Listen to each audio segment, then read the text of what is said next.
Halo semuanya, tahukah kamu bahwa lebih dari 24 juta orang di Indonesia masih hidup di bawah garis kemiskinan?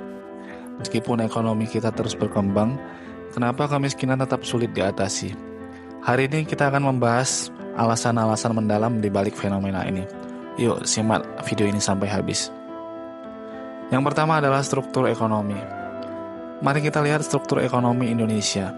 Ekonomi kita masih sangat bergantung pada sektor informal. Banyak orang yang bekerja di sektor ini tanpa jaminan pekerjaan atau upah yang layak. Contohnya saja Pak Budi, seorang pedagang kaki lima di Jakarta yang penghasilannya tidak menentu dan tanpa jaminan sosial. Tanpa stabilitas ekonomi, sulit bagi mereka untuk keluar dari kemiskinan. Selain itu, ada banyak pekerja di sektor pertanian yang juga menghadapi tantangan serupa.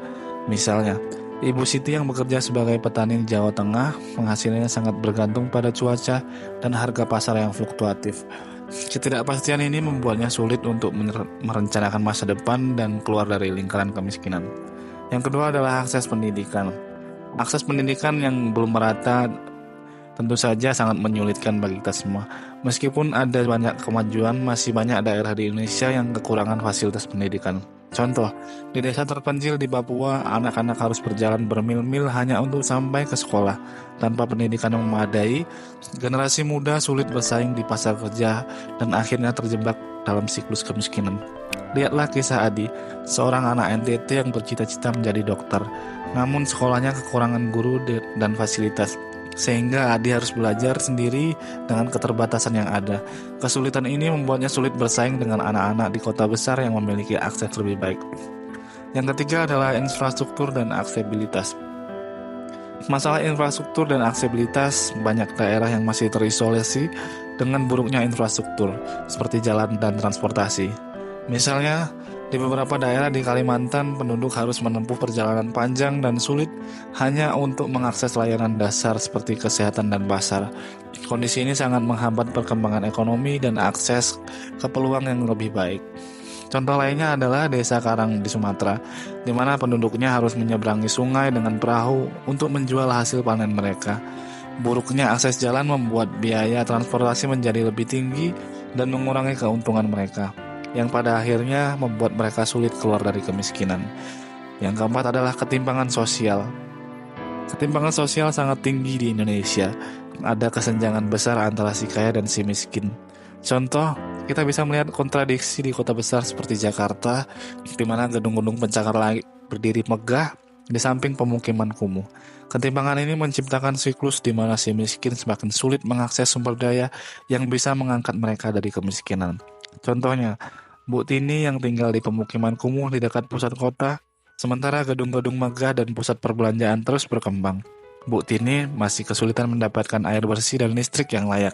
Ketimpangan ini menunjukkan betapa sulitnya bagi masyarakat miskin untuk memperbaiki kondisi hidup mereka. Yang kelima adalah korupsi dan birokrasi.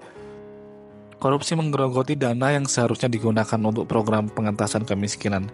Misalnya, kasus korupsi dan dana bantuan sosial yang terungkap beberapa waktu lalu menunjukkan bagaimana bantuan yang seharusnya diterima rakyat miskin malah disalahgunakan.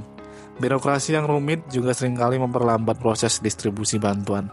Misalnya, Pak Joko yang tinggal di daerah terpencil Sulawesi yang seharusnya menerima bantuan pupuk bersubsidi, namun karena korupsi dan birokrasi yang berbelit, bantuan tersebut seringkali terlambat atau tidak sampai di tujuan.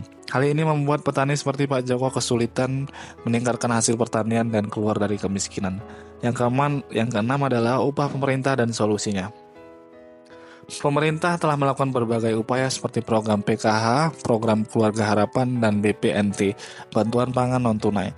Namun kita juga perlu partisipasi aktif dari masyarakat. Contoh, komunitas lokal yang memberdayakan dan melalui koperasi dan usaha mikro. Dengan kolaborasi yang lebih baik, kita bisa menciptakan perubahan yang nyata. Lihatlah komunitas di Desa Cempaka, Jawa Barat yang berhasil mendirikan koperasi untuk memasarkan produk lokal mereka. Dengan adanya koperasi, penduduk desa mendapatkan harga yang lebih baik produk mereka dan dapat mengumpulkan dana untuk membangun infrastruktur desa seperti jalan dan sekolah. Sebagai closing statement, jadi kenapa kemiskinan di Indonesia begitu sulit diatasi?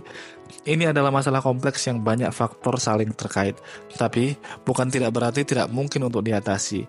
Dengan pendidikan, infrastruktur yang baik, dan pemberantasan korupsi, kita bisa berjuang bersama untuk masa depan yang lebih baik. Terima kasih sudah menonton. Jangan lupa like, share, dan subscribe apabila video ini bermanfaat. Terima kasih.